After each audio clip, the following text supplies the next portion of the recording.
पे कमीशन में fitment factor एक बहुत बड़ा फैक्टर होता है। 8वें वेतन आयोग में क्या फिटमेंट फैक्टर 3.833 रहने वाला है। फिटमेंट फैक्टर से सिपाही से लेके कैप्टन तक कितना फ़ायदा होने वाला है, इस पर एनालिसिस करेंगे। नए फिटमेंट फैक्टर से बेसिक सैलरी 18,000 से बढ़ के 69,000 होने वाली है।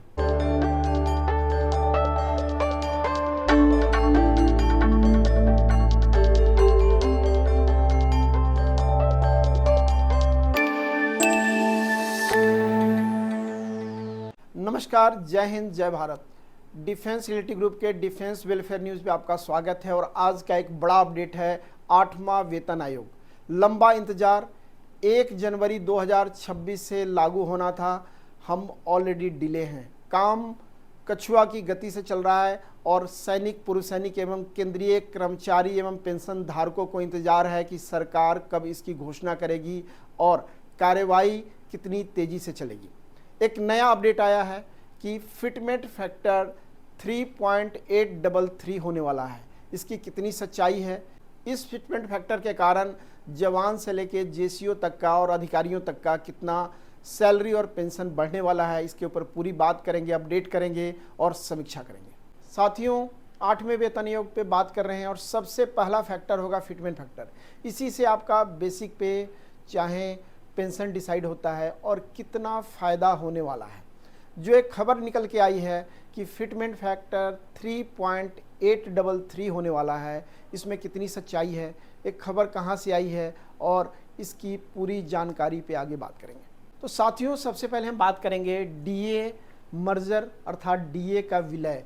जो नियमतः जब भी पे कमीशन आता है तो डीए का विलय किया जाता है और मूल बेसिक पे में ऐड कर दिया जाता है, उसी के ऊपर सैलरी और पेंशन डिसाइड होता है।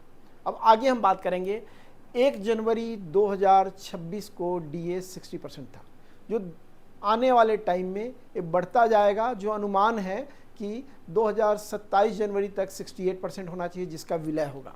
नेक्स्ट, नियमों के अनुसार महंगाई भत्ते अर्थात डीए डियरनेस अलाउंस को पहले मूल वेतन में विलय किया जाएगा और मूल आधार बढ़ने से पेंशन और भत्तों का लाभ जो सैलरी धारक है, पेंशन धारक है, उनको मिलेगा, उनको परिवार को। अब हम बात करेंगे 3.833 जो फिटमेंट फैक्टर की बात हो रही है वो कहाँ से आया।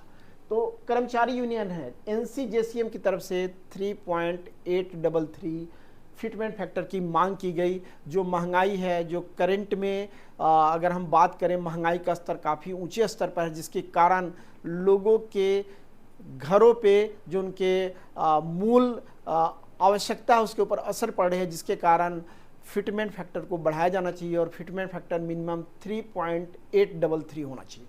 आगे बात करेंगे न्यूनतम वेतन जो 18,000 था, 18,000 था, उसको बढ़ाकर मिनिमम 69,000 इस पे कमीशन में किया जाना चाहिए। एनसीजेसीएम की तरफ से 51 पन्नों का ड्राफ्ट सरकार को सौंपा गया है कि ये फिटमेंट फैक्टर क्यों होना चाहिए, महंगाई की दर से कितना परिवारों को या सर्विस करने वाले लोगों को प्रभाव पड़ रहा है, उनके बच्चों के एजुकेशन में, बाकी चीज़ों में क्या असर करने वाला है, जिसके कारण मिनिमम फिटमेंट फैक्टर 3.833 होना चाहिए। साथियों, हम बात करेंगे इस फिटमेंट फैक्टर का असर कितना पड़ेगा। अब हम एग्जाम्पल लेते हैं, आर्मी रैंक से रैंक वाइज पे रिवीजन का कितना फ़र्क पड़ेगा। स्टार्टिंग फ्रॉम सिपाही रैंक, यहाँ जो वर्तमान पेंशन है, हम पेंशन की बात कर रहे हैं, 7th पे कमीशन में अप्रॉक्स 20,463 था। 60% डीए मर्जर के बाद यह 32,700 हो जाएगा। अब हम इसके ऊपर फिटमेंट फैक्टर की भी बात करेंगे, जिसके कारण कितना फ़ायदा होने वाला है। आगे नायक की बात करेंगे, जो 23,569 था वो बढ़ के 37,701 हो जाएगा, वो 60% डीए मर्जर के बाद।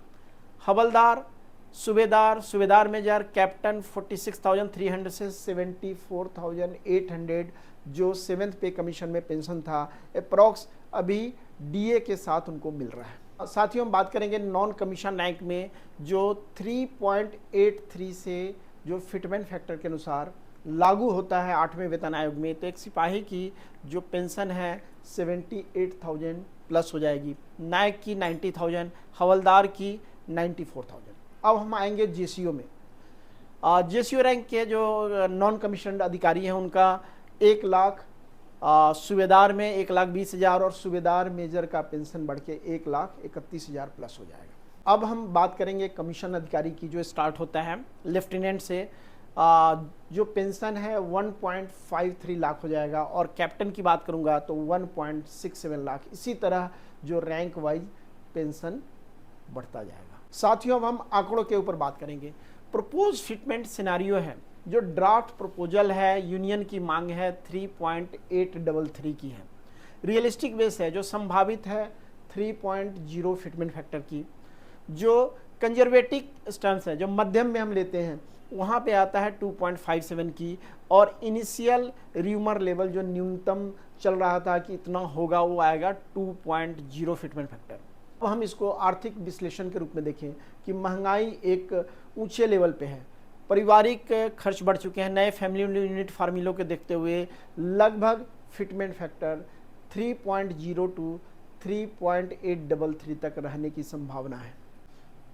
अब हम फिटमेंट फैक्टर की बात करेंगे तो 3.833 एक व्यवहारिक मांग है, जो समय के अनुसार है, और NCJCM की तरफ से जो सरकार को दिया गया है, इसके ऊपर जो हमारी डिमांड है कि सरकार 3.833 को लागू करे, जिसके कारण जो महंगाई की मार पड़ी है, जो पे कमीशन 10 वर्षों बाद आया है, जिसके कारण जो एक डिफरेंस आया है, चाहे बाइंग पावर में हो, फैमिली खर्चों में हो, बच्चों के एजुकेशन में हो, इन सभी को लेके यह एक मांग जायज़ है और सरकार को इसके ऊपर ध्यान देना चाहिए।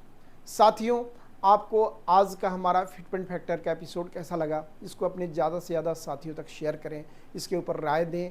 और एक उम्मीद है कि जितने भी सर्विंग हैं, रिटायर्ड हैं, पेंशनर हैं, अपने जितने भी साथी तक इस खबर को पहुंचाएं, ताकि हमारी मांगों का दबाव सरकार के ऊपर पड़ सके। एक बार पुनः डिफेंस वेलफेयर न्यूज़ के साथ जुड़ने के लिए बहुत धन्यवाद और आभार। जय हिंद, जय भारत।